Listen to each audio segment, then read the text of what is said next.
This was also announced on Twitter as well. FTC takes action against multi-state auto dealer Napleton for sneaking illegal junk fees onto bills and discriminating against Black consumers. Napleton Auto will pay a record-setting $10 million in the case brought jointly with the state of Illinois. Ouch. So as you can see, these things do happen. So with the auto industry, you have a class divide and you have a racial divide. So there you go. There you go. I'm going to go to some of the comments here. I'm just making sure I'm on the right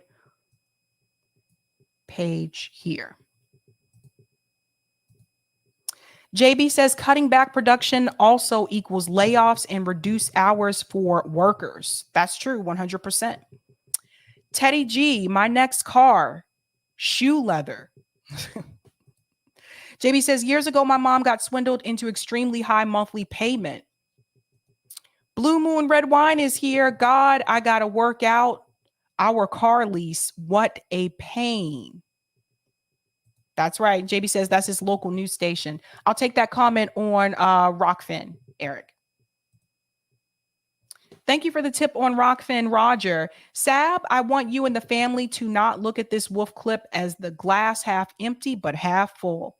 This can encourage two things: a push for a national high-speed rail infrastructure, which can lead to National Infrastructure Bank realization as a way to maximize used by those who have to be in office. What it could also lead to is the encouragement of remote work for workers who don't have to be in the office. Well said, Roger. Well said. Okay, we're getting into our final story. Now, this discussion here is going to be the call-in segment tonight as well. Ron DeSantis versus Donald Trump. Now, Ron DeSantis has not declared that he is going to run for office, for presidential office, but he's favored. He's favored. And there have been talks of people trying to get him to run. And the question remains, who would likely win? If it was between Ron DeSantis and Donald Trump in the Republican primary, who has the upper hand? And who would be considered more dangerous to the American people?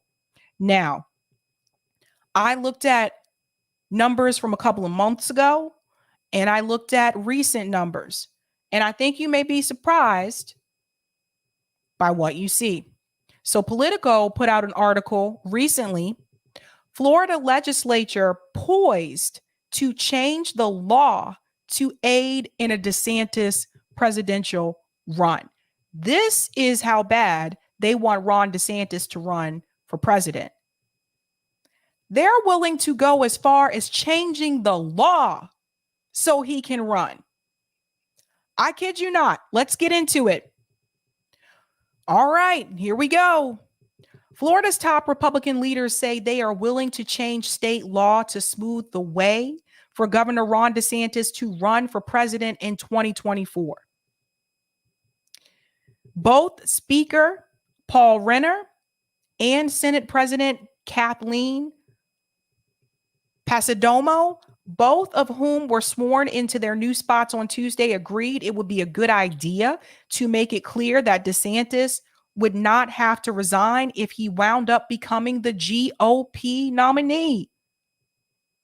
DeSantis was reelected to a second four-year term earlier this month after he defeated his Democratic rival by roughly 20 points. If an individual who is Florida's governor is running for president, I think he should be allowed to do it. I really do. That's a big honor and a privilege. So it is a good idea. While DeSantis has not yet said he will definitely run in 2024, he has emerged as a top potential contender for the job. Some are pressing him to run, even though former President Donald Trump has already announced his third bid for the White House. Recent polls have shown support for DeSantis is rising among Republican voters. So I saw a comment here from Eric Gray. If it were done today, Ron DeSantis would win out. And Eric, I believe you're in Florida. Let's go on. Let's go on.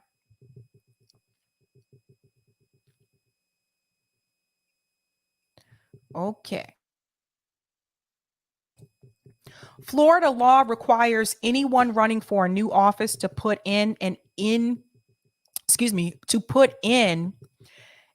irrevocable letter of resignation ahead of qualifying in the terms of the two offices overlap. The law was changed in 2008 to open the door for then Governor Charlie Crist to seek the vice presidency, but legislators reversed the course 4 years ago and put back in place a requirement that someone seeking federal office would have to resign ahead of that actual election. So let me explain what's going on here.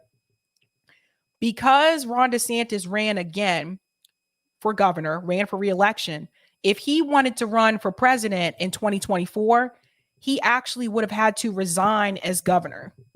So if he wanted to do that, he shouldn't have ran again this time. They're trying to change that law just so he can run. That's how bad they want him. Let's go on. The 2008 law did include a carve out for someone whose term is about to end, but that would not apply to DeSantis.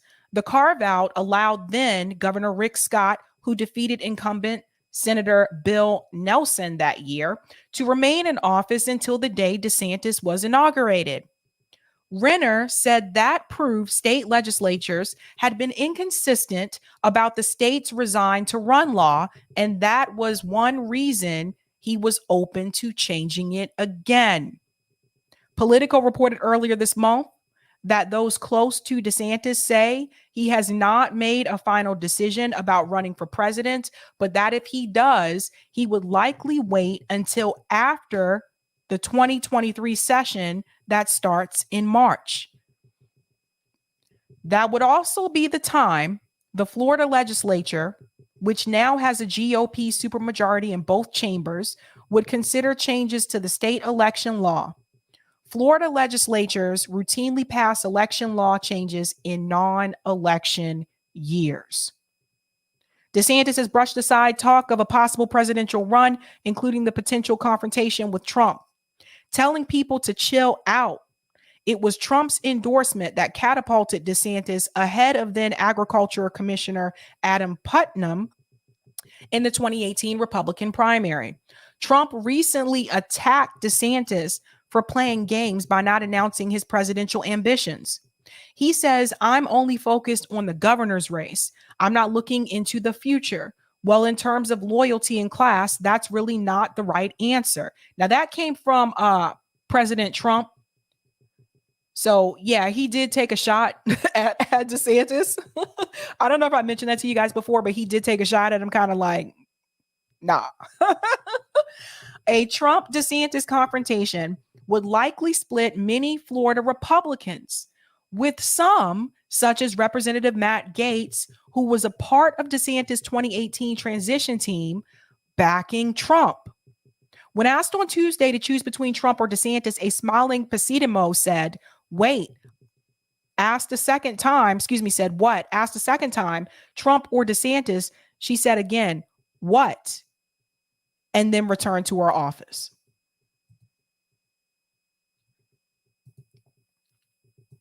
I agree, Dan. They both suck. But I wonder who you guys think is more dangerous. Now, I want to show you a couple of numbers here because I do want you to see what are the polls saying.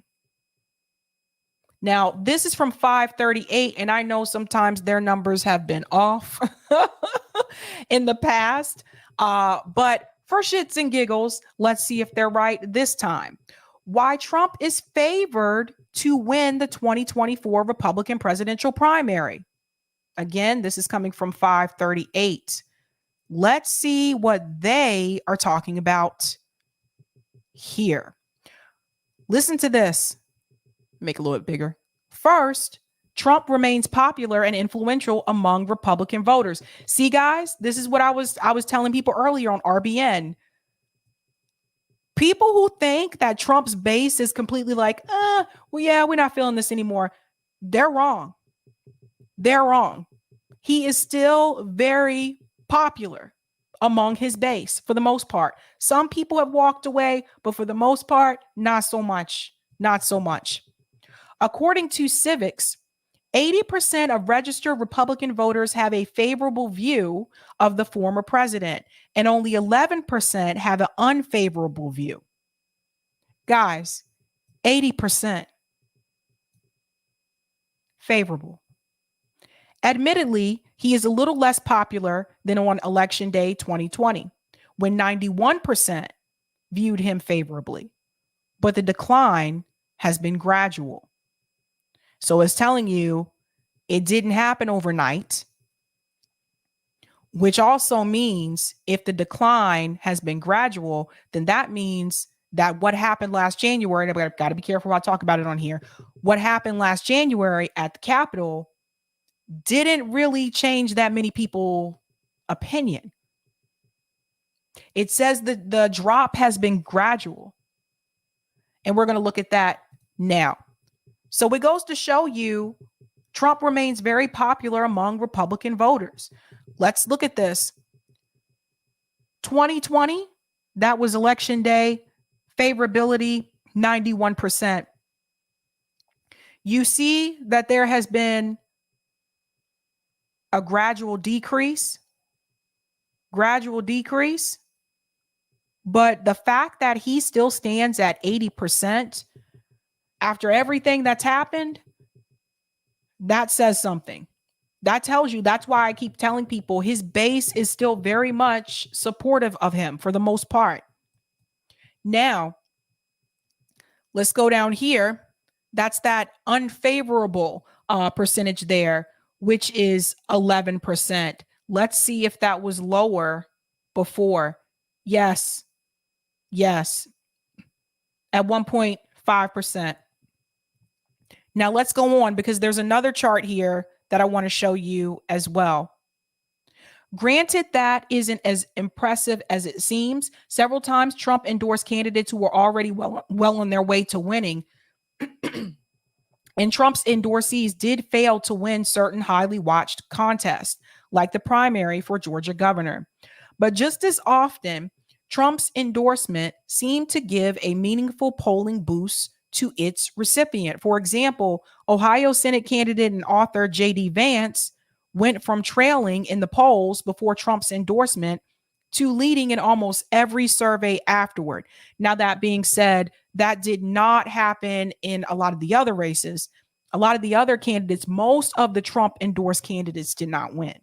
So I just wanted to add that bit in there. Now, this is the piece people need to pay attention to. Can I make this a little bit bigger? Okay.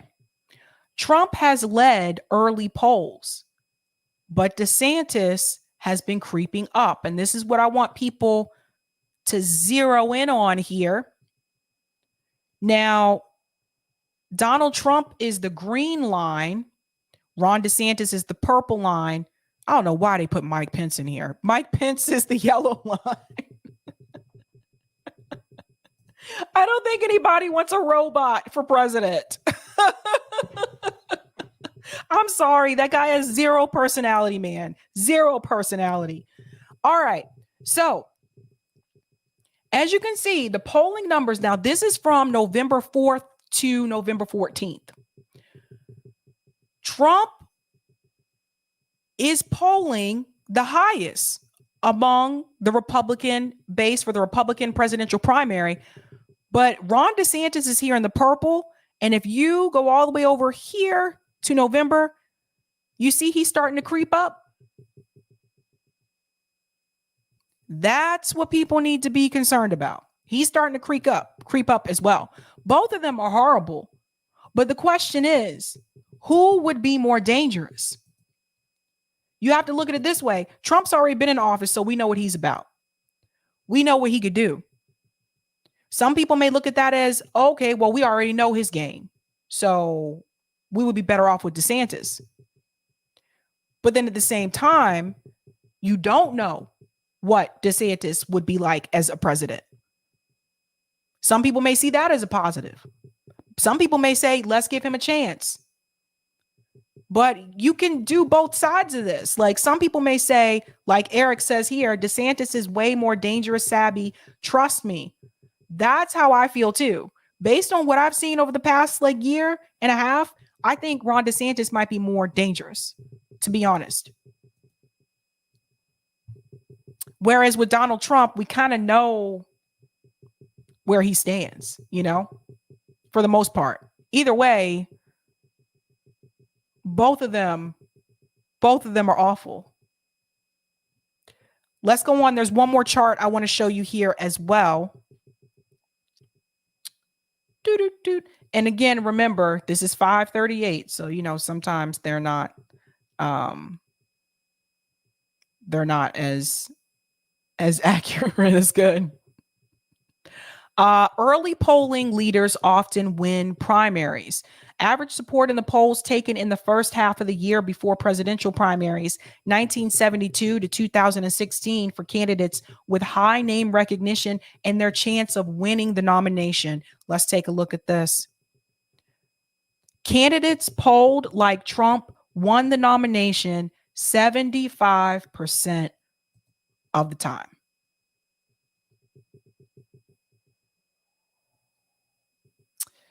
Now we have a video here from Ron DeSantis. I'm going to play just a small bit of this. DeSantis responds to Trump's insults against him. Tonight's possible 2024 announcement, although that did not happen. I'm just going to fast forward here a little bit because some of this I need to. Okay, yeah. Super majorities in the Florida legislature. We have 8. Oh boy. Eric, the volume on this one is mad low. Can we do volume booster? And then I'll just put it back to where it was. Thanks. And this is just what's happened. I don't think any governor got attacked more, particularly by corporate media, than me over my 4-year term. And yet I think what you learn is all that's just noise. And really what matters is, are you leading? Are you getting in front of issues? Are you delivering results for people? And are you standing up for folks? And if you do that, then none of that stuff matters. And that's what we've done. We focused on results and leadership. And, at the end of the day, I would just tell people to go check out the scoreboard from last Tuesday night. The fact of the matter is,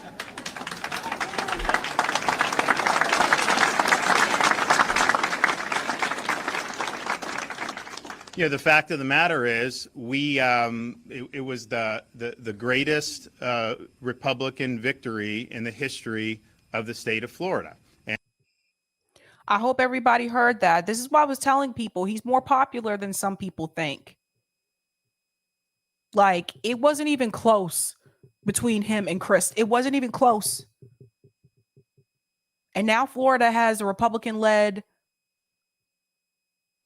on both sides, it seems like. Both sides. Senate and House. Interesting. And it wasn't just the best governor victory, of course. And legislate. Sorry.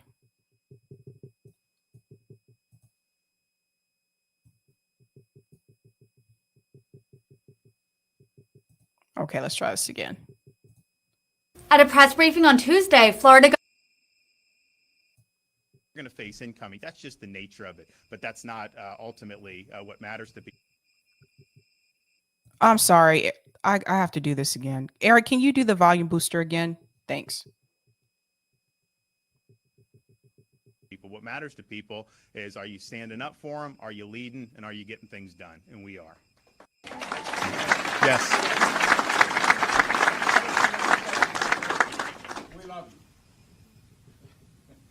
But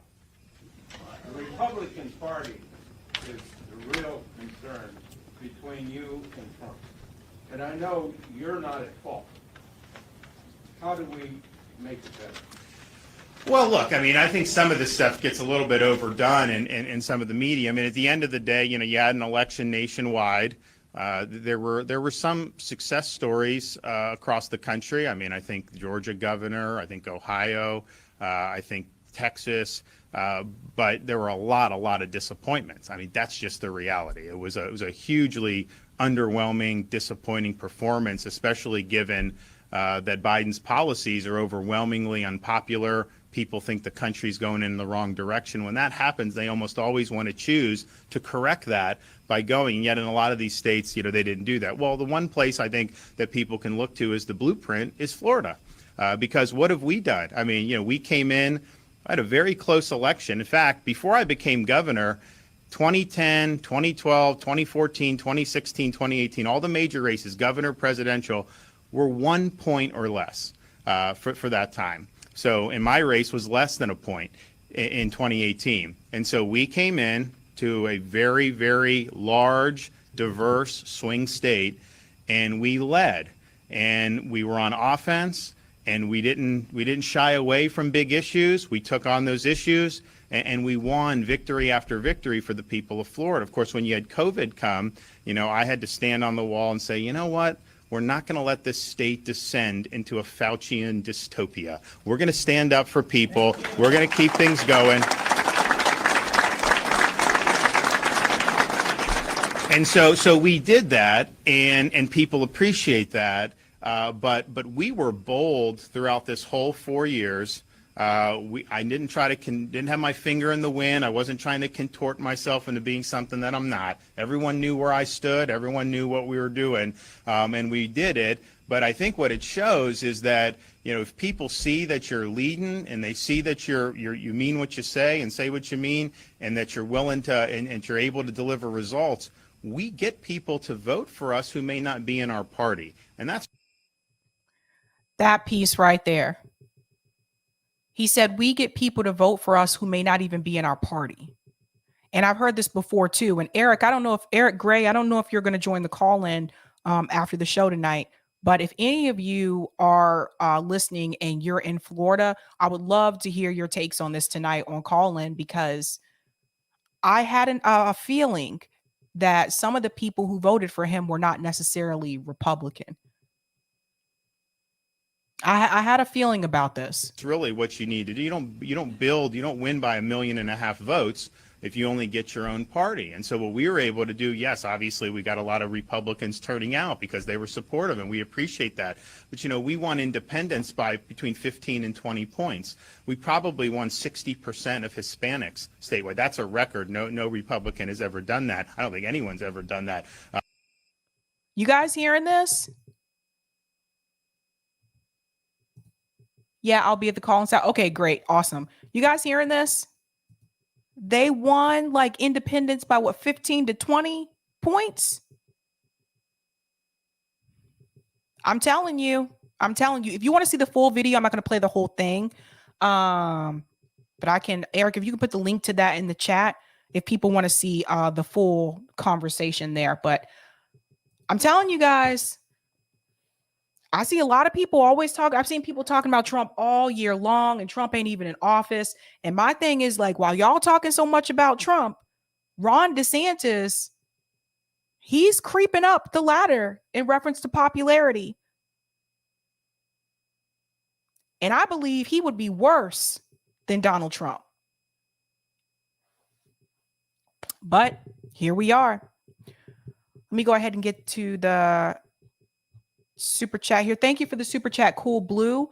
2024 consideration, Trump renominated, winning party general election, Dems hold Biden or otherwise, GOP wins pickup, DeSantis elected in 2028. Interesting. That could be possible. All right, Eric, I think I'm going to go ahead and take a quick break before call in.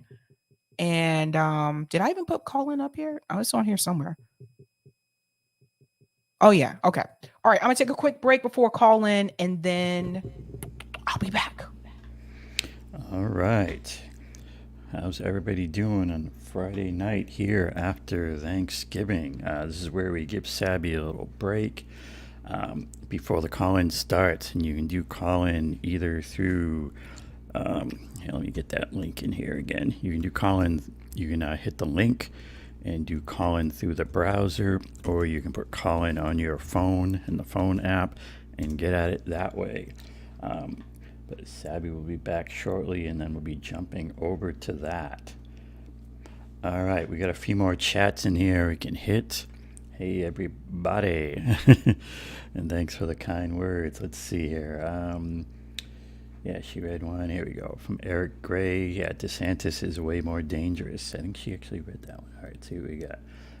Oh, yeah, saying, I think talking about both DeSantis and Trump being more popular than Biden or Harris, which I think is about right. Let's see. Sure, that's adjusted. All right. From Jay Burke, if Democrats would start campaigning on Medicare for all, I bet you Trump's popularity would drop 10 points in one day. Yeah, I think that's about right. You got to be actually campaigning for some real stuff. And from Eric Gray, as educators in Florida, we are fully getting F down here by the dumb shit DeSantis has pulled. Yeah, he's definitely a right winger, and he does right winger thing. Desert Mantis, I think DeSantis could readily beat Donnie Tiny Hands. From Jamie Paulzine. Well, Christ was about the worst candidate the Dems had, by the way. Ron still would have won, but probably not 20 points had it been a better Dem candidate. And I believe Charlie Crist used to be a Republican even. So it's like, it's kind of like, what's the point, right? We got, Biden can't even read a teleprompter. And we got Danny saying, yeah, we got Eric Red and Eric Gray. Yeah, sometimes I call it the Eric Army. There's 2 or 3 other Erics that you may see around here or in Colin. And we got a super chat coming through here. Let's hit that one. Thanks for the super chat, Sister Citizen. African American women have a higher rate of fibroid tumors. Both my mother and I had hysterectomies before we were 40, before we were 40. And thank you for that super chat, Sister Citizen. John H. Shades of Eric's, yeah. All right, so Ron DeSantis. Yeah, actually, Corey and I were talking about this earlier. One of the probably the biggest asset, of course, that DeSantis or Trump have are the Democrats, and that it's they basically do everything they can to make these Republicans look good, and it's all part of the game. I also see this one from Queer Black Socialista, Me Too, Sister Citizen. And I know I'm jumping topics here, but no, on DeSantis.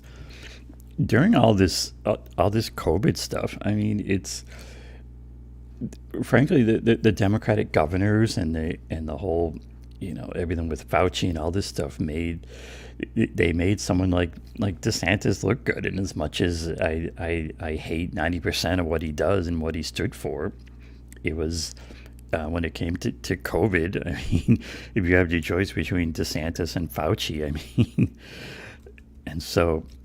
That's part of why he ends up looking good, and there's like in the DeSantis Trump comparison, it's one of the ways they describe him as he's basically like Trump but without the mean tweets, and it's this thing that people have talked about fearing, the idea of the worst in Trump president who has all of Trump's policies, but not the mean tweets and not the ridiculousness, and can be competent.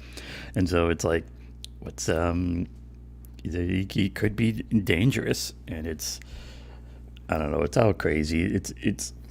We really need to start thinking about getting beyond this and seeing seeing all this stuff. Caitlin Johnstone calls like what the time we're living in the great unpatterning, which is a term I always liked. And I think on our left, what we call kind of the real left or the true left here, we need to also be seeing this as an opportunity, in that where both of these parties are the same and both of them are ridiculous, corrupt corporate warmongers. There should be an opportunity here to bring in third party and independent candidates to really take on the corruption and these issues. And as people have probably noticed by now, my big thing is the concept of having a list of demands, having as the center of what we're doing, and start with that, and then talk about what parties are doing and what individuals are doing,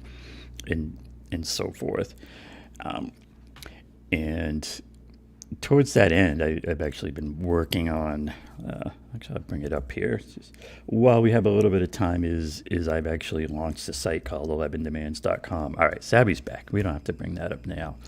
And so if you want, you can check that out, 11demands.com, well, .org or .com. Yeah. But yeah, now we'll get into call-in time.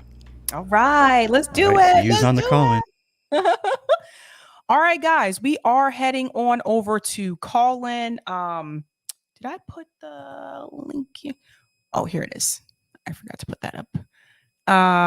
Yep. So tonight's discussion on call-in, this is episode 57. Guys, also, thanks so much for the support on call-in. I'm doing really well over there, apparently. I now have one of the top shows on call-in, so thank you guys so much for your support. Episode 57, would Trump beat DeSantis? Recent polls show Ron DeSantis is closing in on Donald Trump. Do you think Trump would beat DeSantis? And who do you feel would be more dangerous and why? So definitely we're going to head on over there to call in. The link is pinned at the top of the chat. So I'll see you guys over there again, especially if you live in Florida. I really want to hear from you tonight, because I want to know why he's so popular. Like, I know people are saying, well, we like the way he handled the pandemic. I know that, but it has to be more than that. There's something else going on there that I'm not hearing about. The one person I do know that lives there that I'm pretty close to, she's Democrat ride or die. So she doesn't even pay attention to Ron DeSantis. So she hasn't been any help. Just keeping it real. But I really want to hear from you guys tonight. I want to hear what is happening there and why people are so proud of him for whatever reason. All right, guys, we are going to go ahead and head on over to call in. Guys, have a great weekend. If I don't hear from you on call in tonight, have a good weekend. I hope you had a great Thanksgiving. And you know how we do this. Have a good night. Keep up the fight.